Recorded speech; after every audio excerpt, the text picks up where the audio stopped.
Magandang umaga sa inyong lahat. This is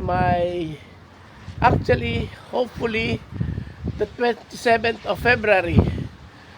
My first full day in Malta. What you see now is on the side is the Mediterranean Sea. On this side, you will see Valletta.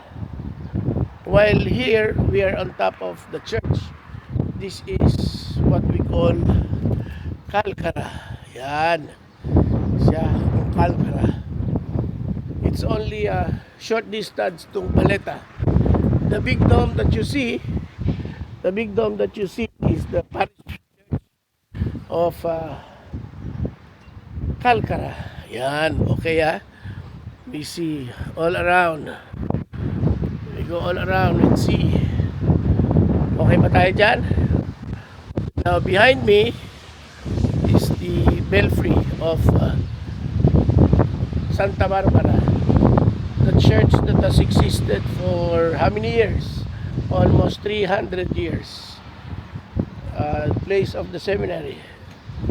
Below, what we see is the garden of the church. Yan, garden siya. Okay ba? Alright. So yan, ang paligid natin. Okay. This is a preview of the place, a general view. Let's go.